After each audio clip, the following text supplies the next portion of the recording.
Muchas gracias por esta primera presentación. Así abrimos entonces el panel, que será la agenda del comercio exterior en un mundo polarizado y su repercusión en el Perú. A ver, en los últimos tiempos, estamos viendo, quiero iniciar con una introducción y les voy a pedir que cada uno haga una introducción inicial a esto. Sin embargo, quiero abrir este panel diciendo que en el último tiempo hemos visto que diferentes economías han tomado posiciones sorprendentes.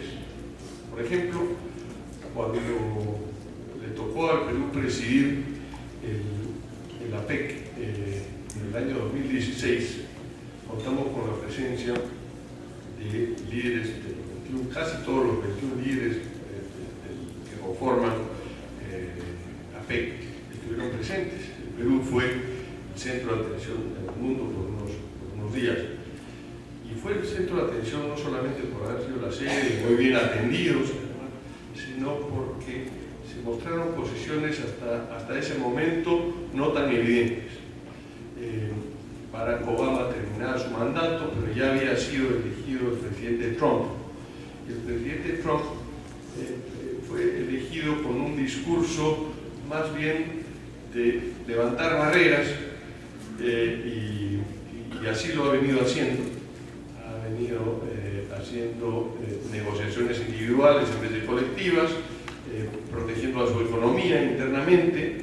El America First ha sido su discurso, y se han implantado algunas barreras arancelarias. Sin embargo, la China, vino el presidente Xi Jinping con un discurso de apertura que se consolidó indudablemente como el líder mundial del comercio exterior y de las libertades económicas. Entonces, el mundo claramente está hoy día polarizado, y es un modelo que hay que discutir, y aprovecharemos el panel para hablar de estos temas. Voy a pedir entonces primero a María que inicie con una pequeña presentación.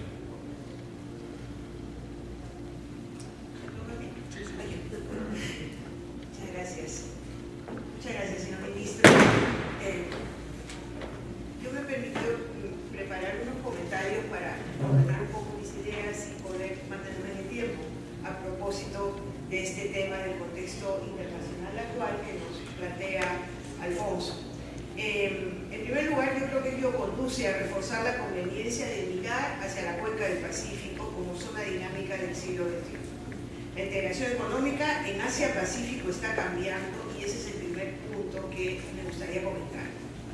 El segundo punto es que en el contexto de Asia-Pacífico, efectivamente, China constituye un actor principal y nuestro principal mercado de exportación igualmente. Y por tanto, me parece que hay que tener una aproximación actualizada de las transformaciones de la economía china, las oportunidades y desafíos que se deducen de ello para nuestra relación con dicho país. Entonces, este es el segundo tema que abordaría en mis comentarios. Así como ha presentado el ministro cómo el comercio mundial crece más que el Producto Bruto Interno Mundial, yo quisiera referirme a lo siguiente: el dinamismo de las economías asiáticas de la cuenca del Pacífico se percibe en una participación creciente en la producción mundial. Las 15 economías asiáticas de esta cuenca representaban 23% del PBI mundial en el año 2000 y ya representan 33% en el año 2017, dentro de la cual la China por sí sola representa 18%. Frente a ello, toda América Latina y el Caribe alcanza solo 8% del PBI mundial, y además su participación es decreciente. Y como medida de comparación, el Perú representa 0.3% del Producto Bruto Mundial en 2017. Entonces, América Latina y el Perú en particular tiene todo interés en vincularse a esta zona. Y aquí quisiera hacer una referencia de cómo está cambiando la arquitectura comercial de Asia-Pacífico. El presidente Gómez se acaba de referir a la última cumbre de APEC. Efectivamente, en APEC la aspiración principal siempre ha sido el poder llegar a una zona de libre comercio, incluyendo las 21 economías miembros de APEC. Y se dieron pasos muy importantes en la cumbre en China en 2014 y en la cumbre de Perú en 2016. Pero con el cambio de la política comercial de Estados Unidos, no se han dado más avances desde entonces. Por otro lado, el tratado, el Trans-Pacific Partnership, el TPP, se consideraba como la vía principal para llegar a la zona de libre comercio de Asia-Pacífico, pero el retiro de Estados Unidos de esta iniciativa modificó el escenario. Los países restantes, entre ellos el Perú, han logrado suscribir el Comprehensive and Progressive Trans-Pacific Partnership, o TPP-11, lo cual significa para el Perú el 13% de su comercio con el mundo, según cifras del 2017, es decir, tiene una importancia equivalente a lo que comerciamos con la Unión Europea. Pero lo que quisiera resaltar es que se cuenta, por la vía de este acuerdo, con un régimen de acumulación de origen que facilitará la inserción en cadenas globales de valor con los socios asiáticos y los otros miembros que pertenecen al TPP-11, lo cual propicia la integración productiva. Entonces, esto nos parece el valor principal de los acuerdos regionales, que amplían esta potencialidad con respecto a lo que pueden hacer los acuerdos bilaterales, y es un instrumento, un mecanismo justamente para lo que el ministro refería como uno de los temas principales, la internacionalización de las empresas. Conviene entonces que el impulso a la inserción en cadenas globales de valor con países del otro lado de la cuenca del Pacífico tenga un lugar importante en la agenda de comercio exterior. Hay también otro acuerdo regional en la perspectiva de Asia-Pacífico, que es el RCEP, el Regional Comprehensive Economic Partnership, el cual todavía está en negociación y es impulsado por China, y se constituye sobre la base de acuerdos de libre comercio que tienen el conjunto de países del sudeste asiático, con otros 6 socios de Asia-Pacífico. Acá participan más o menos 16 países y están nuestros 3 principales mercados. Está la China, está Corea, está Japón. Se trata de una negociación que también incluye a la India y eso la hace más compleja. Un dato importante que me parece interesante mencionar aquí es que hay países que participan en los 2 acuerdos regionales y no solamente en uno. Por ejemplo, Japón está en el TPP-11 y a su vez está negociando el RCEP. Entonces me parece que cabe preguntarse si el Perú debería explorar también la conveniencia de participar en el RCEP como parte de la agenda de nuestro comercio exterior con Asia-Pacífico. Ahora paso a enfocarme en el tema de la China.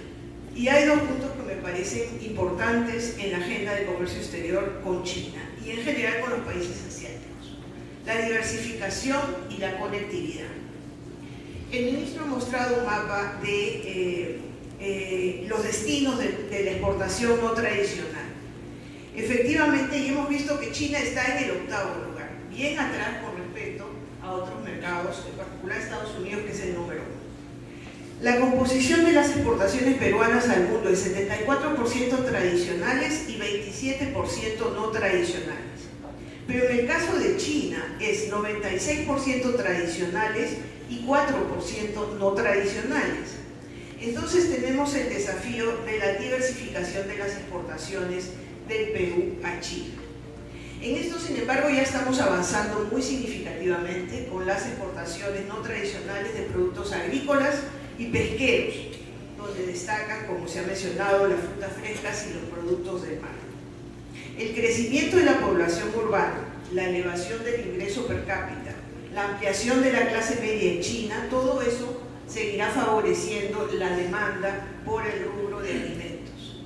De ahí que sea necesario seguir concentrando esfuerzos en la aprobación de los protocolos sanitarios y fitosanitarios, el conocimiento de las tendencias de consumo, el posicionamiento de marcas, como ha señalado el ministro, Y el perfeccionamiento de la logística. Efectivamente, yo pienso que este es un tema importantísimo, sobre todo para llegar de manera competitiva a un mercado distante como la China y en general los países asiáticos. Y aquí quisiera relacionar muy brevemente con otro aspecto que cambia el escenario y que tiene que ver con la agenda de la conectividad.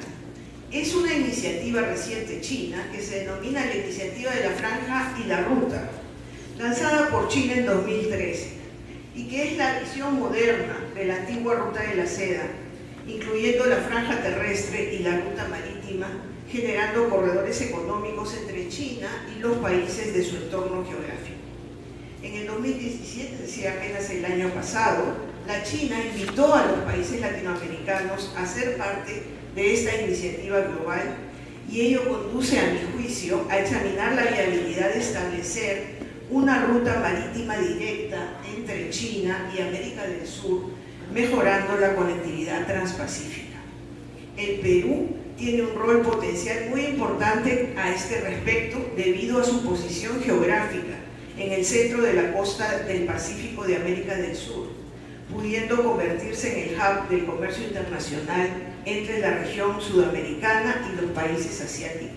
Desde luego, el tema del cabotaje es algo que también favorece esa posibilidad de que el Perú pueda posicionarse en América del Sur como el hub del comercio internacional de los países asiáticos con la región.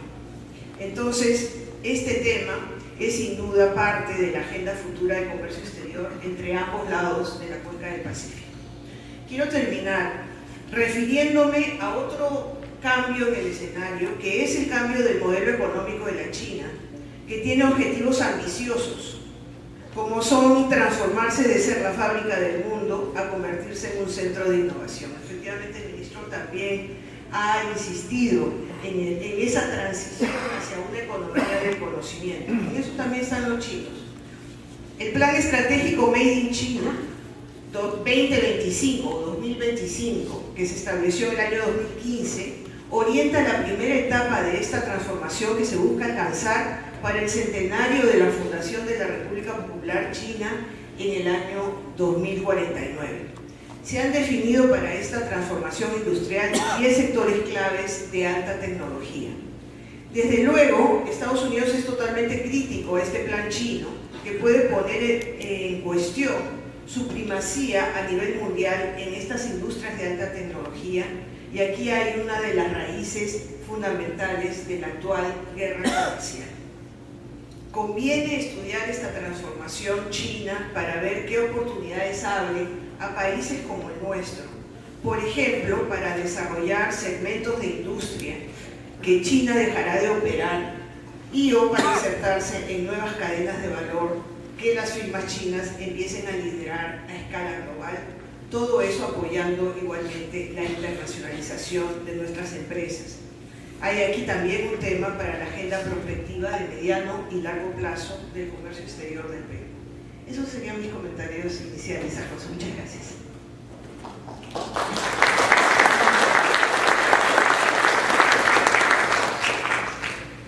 Rosario, muchas gracias. Primero disculpo porque te dije Ana María, porque estaba pensando en otra persona en este momento. Muchas gracias y la verdad que muy útil esta introducción que has hecho. Sin duda China es un socio estratégico para el Perú. Sin duda China es hoy día importantísimo para nuestro desarrollo. Como bien lo has mencionado, China comenzaba comprando productos industriales y hoy día su clase media es un gran consumidor. Y no solamente consume bienes más elaborados, sino de mayor valor, y en la agricultura, productos frescos, que sin duda también tenemos un reto logístico de la cadena de frío, por ejemplo, y mantenerla, pero claramente el mundo va a seguir consumiendo mejores alimentos, como decía Roger también en su presentación, más sofisticados, más sanos, y eso es un producto final que va directo a la mesa del consumidor, nada más elaborado que eso, que un ama de casa pueda consumir el producto como salió del agua. La complejidad logística para eso es sin duda un reto que el Perú y esta industria viene sorteando bien y hay que contar. Gracias por esa introducción. Le voy a pedir ahora a Carlos Matthews que haga su primera introducción y seguiremos. Sí, bueno, María Carlos, soy Juan Carlos, pero bueno. Gracias a COPEX y al Liceo de Checopar por la invitación y a nuestro ministro por la presentación ilustrativa que nos ha hecho. Creo que ha tocado algunos puntos que son absolutamente vitales para el desarrollo del comercio exterior. Quisiera básicamente centrar mis comentarios en algunos temas puntuales y por eso en la mesa algunas interrogantes o dudas para el debate. Lo primero es, hace un par de semanas estuve en un foro más vinculado a actividad académica, pero se hablaba con preocupación de cómo las universidades e institutos a nivel mundial estaban formando a gente para labores que hoy día no existen. Que hoy día no existen y por lo tanto cuando salgan esos profesionales trabajarán en algo que el día de hoy no está vigente en el mercado.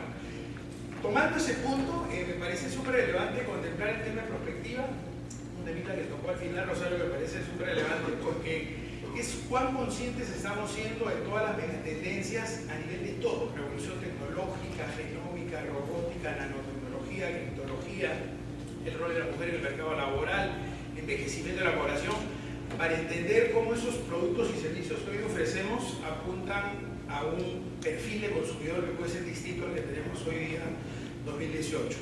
Y eso involucraría de repente no solamente un incentivo, sino un rol de ese plan o una invitación de las OSEX también, pero lo planteaba sobre la mesa para entender cuán preocupados deberíamos estar sobre a qué mercado estamos apuntando.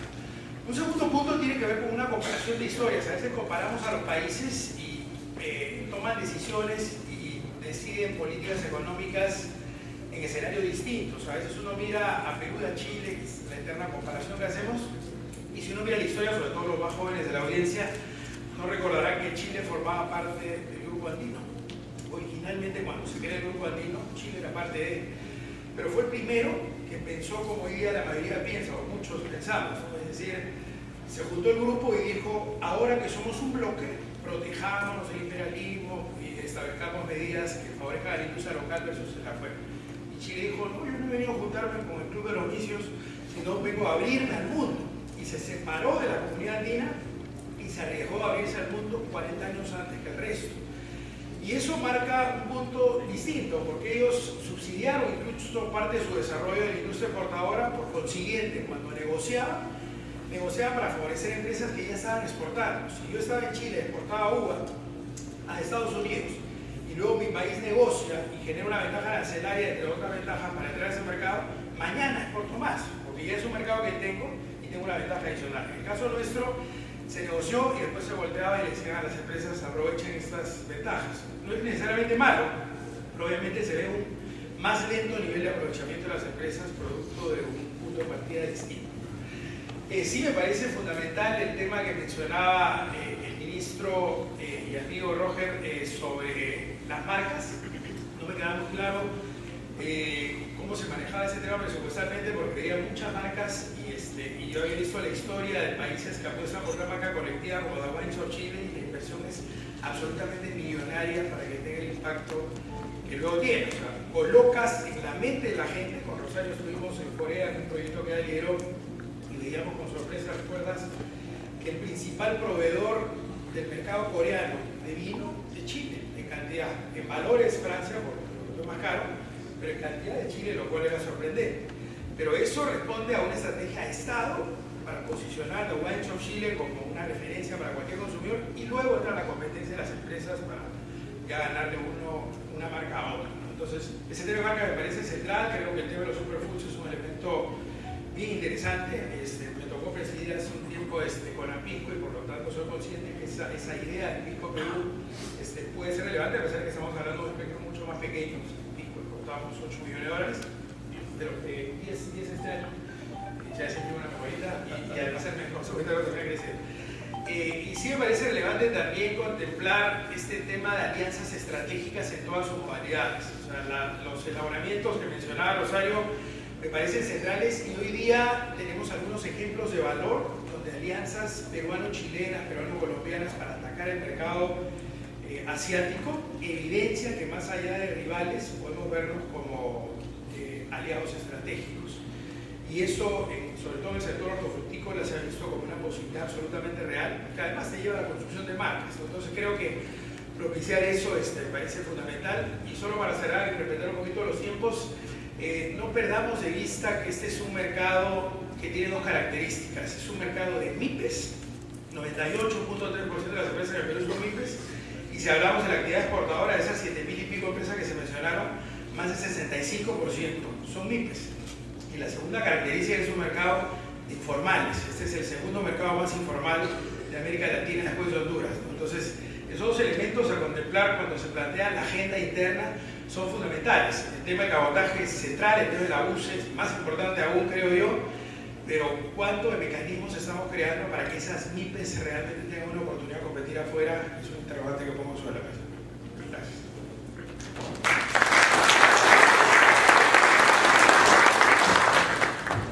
Muchas gracias, Juan Carlos. No vuelvo a meter la pata en los nombres porque Luis Alonso es amigo mío de chiquito. Pero efectivamente los retos, ¿qué retos tenemos todavía? Has mencionado el sector hortifrutícola como un puntal, sin duda es un puntal. Lo que hay que ver es cuáles son los retos que tenemos, cómo hacemos para estar más meses presentes en el mercado, cómo hacemos para ser mejores proveedores para nuestros clientes, cómo no abandonamos al cliente pese a más de la mitad del año. Hoy día, por ejemplo, decía el ministro, más lo tenemos hasta junio, desde diciembre hasta junio. ¿Qué pasa el resto del año? ¿No?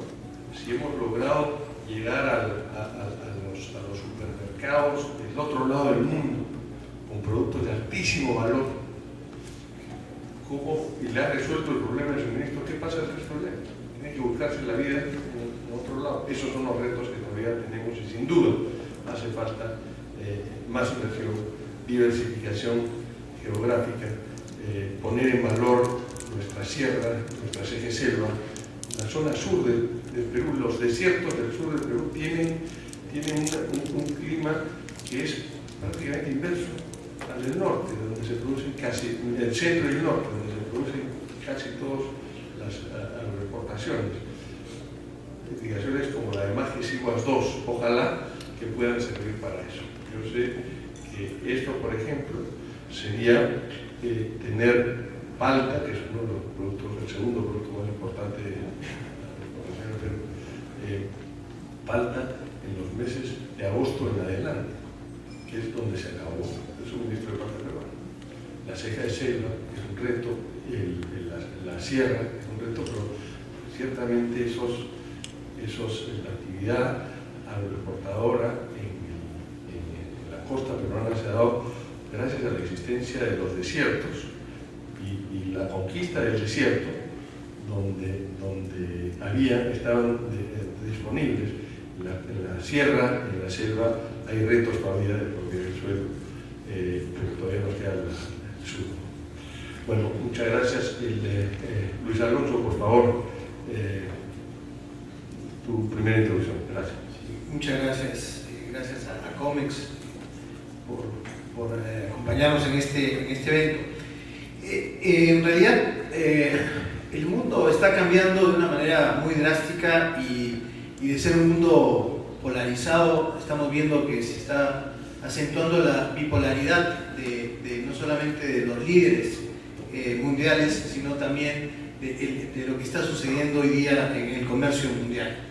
Y un aspecto que me parece sumamente relevante y quiero destacar es que probablemente en los últimos 20 años, si bien la continuidad en los temas de comercio internacional en el Perú se ha mantenido de una manera muy profesional y muy técnica, es la primera vez que un ministro habla de conocimiento en un discurso en materia de exportación y debo felicitarlo porque creo que es el momento de ir colocando este tema ya desde hace un tiempo en el Perú y que debíamos impulsar.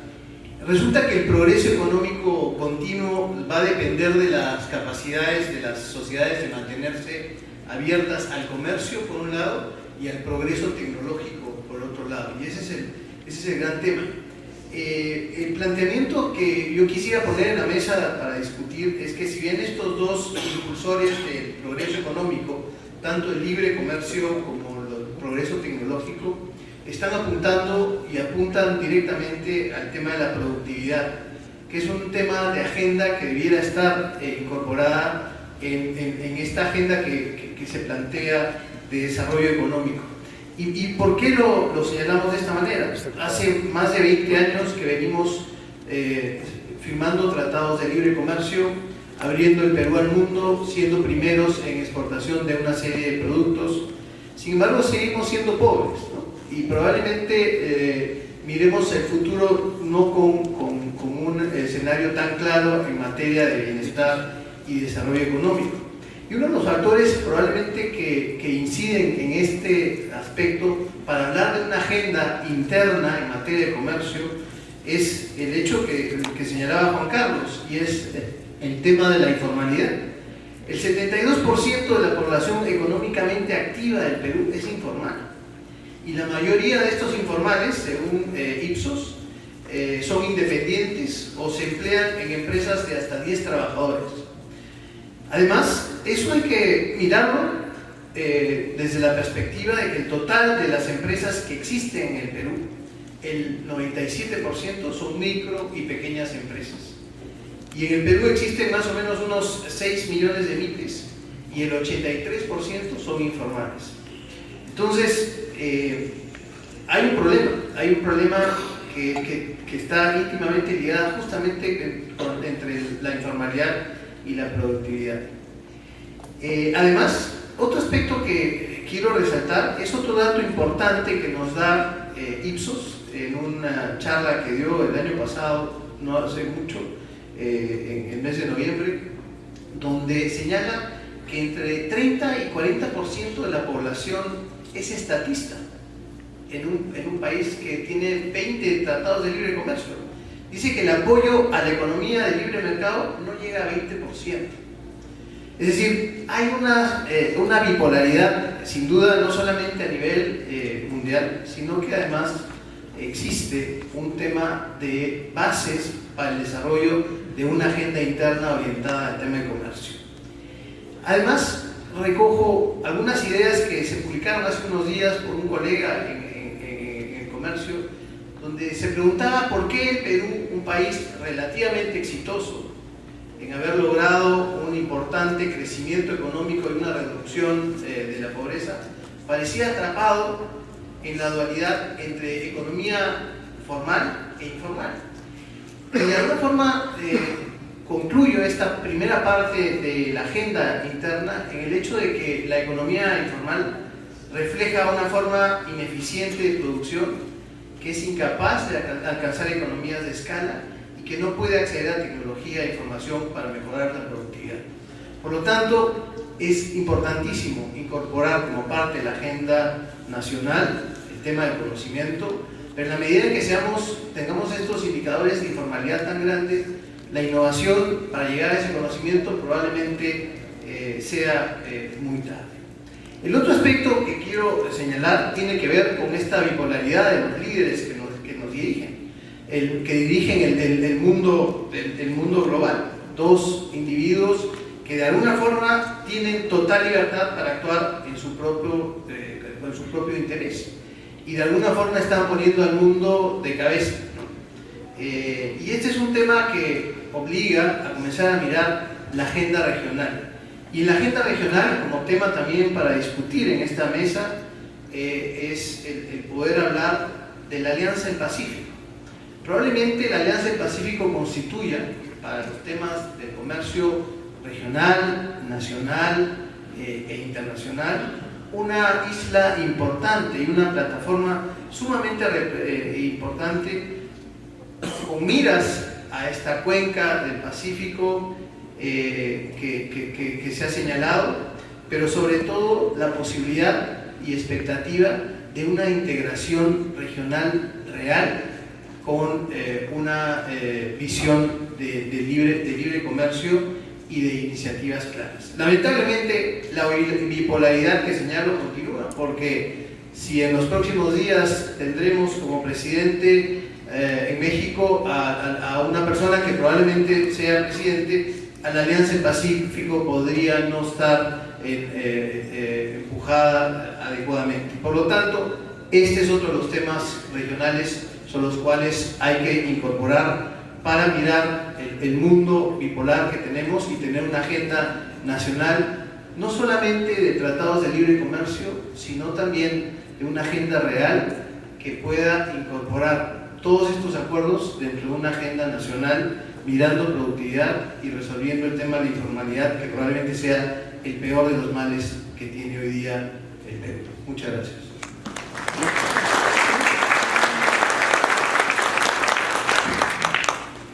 Gracias, Luis Alonso. Sin duda, la informalidad que tú señalas es un problema que nos acompaña durante hace mucho tiempo, no solamente por la poca capacidad que tiene el sector informal en acceder a tecnología, a innovación, sino más bien al recurseo y claro, no hay que ser tampoco tan laxos, porque la informalidad es no pago de impuestos, no estar regulados en cómo se prestan los servicios, la calidad de los productos, el trato a su personal y podemos seguir mencionando.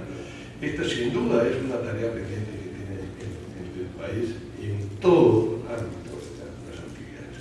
Entonces, yo quiero ya comenzar a dar la vuelta recogiendo algunos de los cuestionamientos y abramos esto con una conversación donde Rosario, por ejemplo, nos planteó un interrogante, decir, oye, a ver qué hacemos, se están formando nuevos bloques económicos, ¿cuál es nuestro rol? Roger, no sé si te podría pedir que inicies esto, ¿cuál es nuestro rol?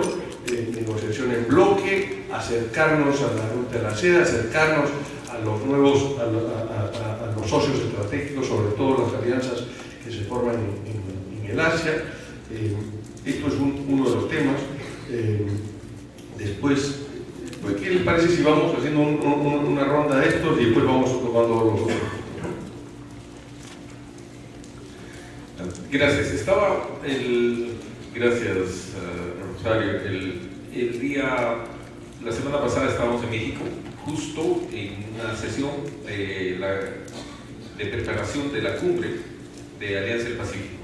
Y obviamente la primera pregunta era ¿Duque gana? Y ganó. Y la segunda pregunta era ¿cómo anda México? Y varias otras dudas, pero también muy importante el pedido de los otros 4 países que mencioné, Canadá, Singapur, Australia y Nueva Zelanda, como miembros asociados de la Alianza del Pacífico. ¿Y por qué? Porque dependía de esa sesión cuán ambiciosos somos. O sea, algo que vino a la mesa hoy día, nos dijeron, por ejemplo, ¿cómo acumulas origen? Y si tú le das la posibilidad a estos países de acumular origen a los miembros asociados, entonces sí tienes una verdadera integración, y eso depende de cuán ambiciosa es la alianza. O sea, no perdernos, les dijimos a los mexicanos particularmente, no perdernos en el tema del detalle de cómo hacemos los procesos en las entidades públicas de control, no perdernos en el tema de cómo anda SENASA, DIGESA, DIGENIT, cómo validamos los protocolos de sus instituciones con las nuestras, sino mirar el contexto un poco más allá, mirar el contexto, es decir, validamos, ¿no?, sus protocolos y acumulamos origen. Entonces ellos se sienten y son parte de la alianza. Ahora, ¿por qué? ¿Por qué el tema de integración? Uno, porque esa es la tendencia del mundo. Lo que está pasando hoy día con Estados Unidos es un tema de seguridad nacional. Estados Unidos y el aparato de producción de la industria del acero de Estados Unidos, que es fuertemente un tema de seguridad nacional para ellos, no quieren quedarse sin la capacidad de producir acero. El mundo hoy día tiene la capacidad de producir más de 2 veces el consumo de acero. Quiero decir, hay una sobrecapacidad. Pero ¿por qué construyen los países sobrecapacidad del acero? Ya a finales del siglo XIX, comienzos del siglo XX, Otto von Bismarck, ¿no?, estratega líder de Alemania, dijo: hay 2 cosas que definen la capacidad de los países: carbón y acero. Entonces, hoy día estamos mirando este tema en una perspectiva de confrontación y de dominio del mundo. O sea, no crean de que el señor Trump, aunque pareciera, viene de la nada, no. Viene de una forma de mirar el mundo. Y esta forma de mirar el mundo es un mundo donde hay hegemonías políticas. ¿Y a qué le estás apuntando? En ese mundo, el señor Trump le ha dicho a todos que hay sobrecapacidad instalada en la China y que no va a permitir que su industria desaparezca. Mi industria del acero no va a desaparecer porque la considero estratégica para la seguridad de los Estados Unidos. Cuando estuvo acá el señor Wilbur Ross, secretario de Comercio de los Estados Unidos, nosotros dijimos: nosotros les exportamos $100 millones de acero. O sea, compramos más acero y compramos más aluminio que lo que les vendemos. Les vendemos algo, compramos por 400 millones y les vendemos 100 millones, excepto en el Perú. Y nos dijo, como el dato que nos han dado de la economía mundial, que somos 0.3, en la venta de acero a Estados Unidos somos 0.008, o sea, 3 ceros más allá. No significa 100 millones de dólares, no significa mucho. Sin embargo, para el Perú era importante decirlo. Ayer, con el embajador, miramos el tema otra vez, nos dijo: mira, todavía no le han contestado al presidente. El presidente mandó una carta oficial pidiendo la excepción, y al mismo tiempo acompañamos nuestros pedidos de mejora del protocolo para nuestra exportación de madera, porque quienes conocen la exportación de maderas de Perú saben de que esto se ha caído, ¿no?, por estos protocolos de trazabilidad de origen de la madera. Cuando alguien hace parquet, es teóricamente difícil determinar de qué árbol vino, y este es un tema importante. Entonces, para juntar un poco, Perú tiene una posición muy clara: quiere seguir participando y quiere ser parte constituyente de Alianza del Pacífico, por supuesto, del CPTPP, porque es el espacio que nos ha quedado en el Pacífico, y continuar nuestros tratados de libre comercio. En tratados de libre comercio en el mundo nos queda, en términos generales, poco mercado. Tal vez el mercado más grande para estos tratados, la India, que está en estudio y se viene trabajando, y bueno, y el desafío cercano de tener mercados muy potentes a los cuales todavía no podemos ingresar. Brasil es uno de ellos, en el que se va trabajando producto por producto. Por primera vez, después de muchos años, se le ha podido vender papas a Brasil. Nosotros negociamos en Cusco con productores paisanos arequipeños venderles ajo y cebolla. Y venderles ajo y cebolla fue un pacto de 4 años. Pero bueno, digamos, hay que mirar el mercado a mediano y a largo plazo, y allí está nuestro desafío, más bien de cómo hacer que nuestras limitaciones hoy día sean la ventaja competitiva. Lo ha dicho Alfonso: cómo podemos estar en la vitrina con producto durante más semanas en el año, no dejar el shelf vacío durante medio año. Entonces, allí está Arequipa, allí están los valles trasandinos, allí está todo digamos, los otros productos que podemos colocar con marcas que sean conocidas como producto peruano. Gracias.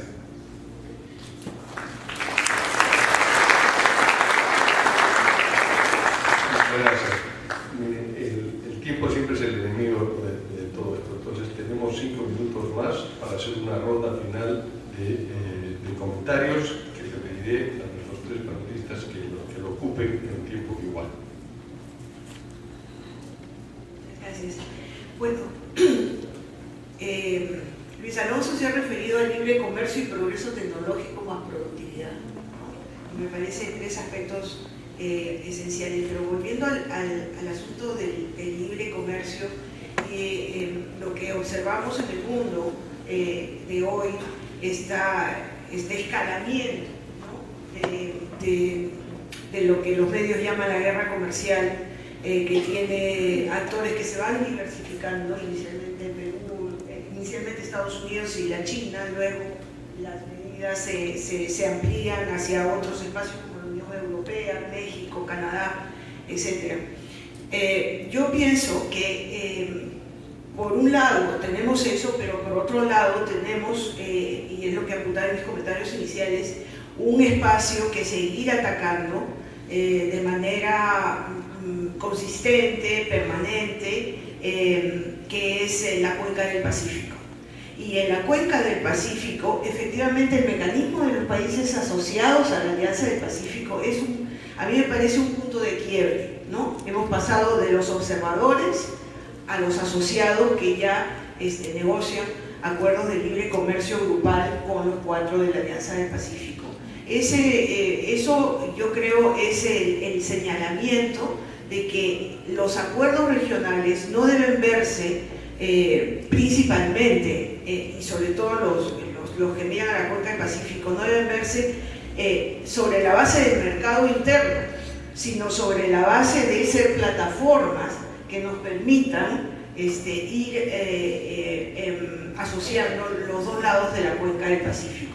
Ahí tenemos una frontera importante, lo que yo señalé a propósito de la característica de China, que tiene una gran concentración, efectivamente es nuestro primer mercado, pero en exportaciones tradicionales todavía muy poco le vendemos a China. Es una característica que también tiene que ver con los otros países asiáticos. Tenemos una frontera muy grande ahí y los temas que señalábamos de la logística son de primer orden porque son mercados lejanos. Yo quisiera agregar un elemento adicional que es el tema del planeamiento estratégico. Yo, por el trabajo que tengo de mirar un poco más en detalle China y Asia-Pacífico, si hay algo que los caracteriza es el planeamiento a largo plazo. Los planes no son de 4, de 5 años, son de 50, ¿no? Y entonces en esta proyección de comercio exterior para el Perú, yo creo que debemos igualmente avanzar en planeamiento estratégico y tener una perspectiva que nos permita atacar los problemas de fondo, que son productividad, informalidad y otros que aquí se han señalado. Gracias. Tal vez para terminar el tiempo. Bueno, creo que lo voy a dejar como duda, porque no va a haber espacio para debate, pero digamos, de lo que mencionó Rosario en su primera intervención, habló de selección de sectores, habló de 10 sectores en el caso de China, y hay varios países que apuestan por algunos sectores ganadores. Creo que lo que más hacemos acá, y no digo que sea malo, porque creo que es lo correcto también, es mirar el tema transversalmente y dejar a la iniciativa privada que desarrolle lo que tenga que desarrollar. Lo menciono porque hace muy poco un ex ministro de Economía habló de la necesidad de seleccionar sectores y decía, por ejemplo, que textiles y confecciones no era un sector donde teníamos ventaja frente al mundo y por lo tanto deberíamos dejarlo costado, cosa que generaría un debate para otro foro. De hecho, ya no tengo cuenta de planeamiento porque tengo absoluta conciencia de lo que sea. Al lado, sí mencionar que el comercio de servicios crece a mayor velocidad que el comercio de bienes y que por lo tanto debería tener un foco particular, como lo tienen varios capítulos de alianza en otros frentes. Y finalmente no perder de vista en esa mirada de largo plazo que para que todo esto sea sostenible tendríamos que dar un paso atrás y pensar en grandes reformas que usualmente se dan el año 1, el año 2, vamos a entrar al año 3 y quedan pendientes reformas de institucionalidad, de infraestructura, de ciencia y tecnología, educación, salud, que son fundamentales para que lo que estemos planteando en la mesa sea sostenible. Gracias, Juan Carlos. Sí, dos puntos finales. El primero tiene que ver con este proteccionismo que se ha hablado y que de alguna forma pueda tener alguna justificación, pero lo que no está justificado probablemente sea que este proteccionismo está rompiendo y dando la estacada final al multilateralismo global, ¿no?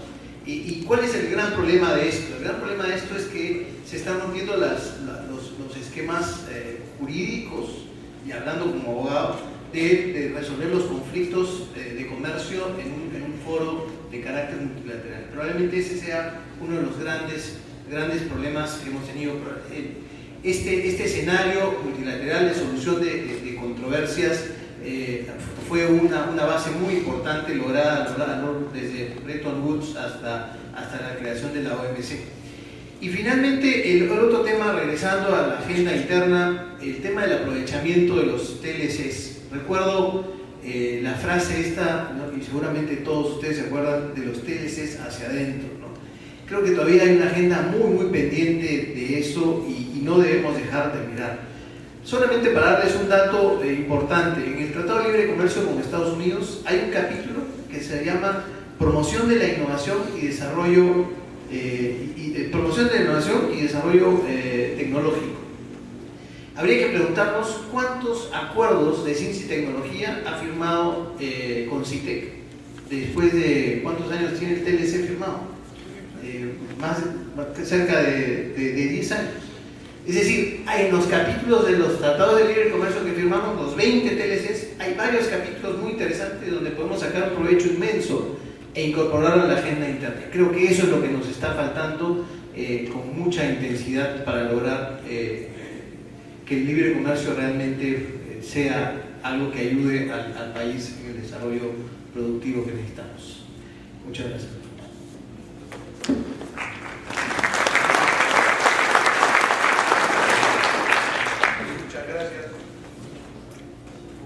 Muchas gracias a todos los panelistas. Lo malo de tener un panel como el que tenemos, muy profesional, es que siempre nos quedamos con ganas de más. Siento que nos quedamos cortos. Me hubiera gustado conversar muchas otras cosas. Es muy rico el tema. Sin duda se ha planteado acá la carne y nos deja con ganas de seguir hablando de esto. Muchas gracias a todos, especialmente a los asistentes y al panel. Gracias al Estudio Checopar, junto con Comex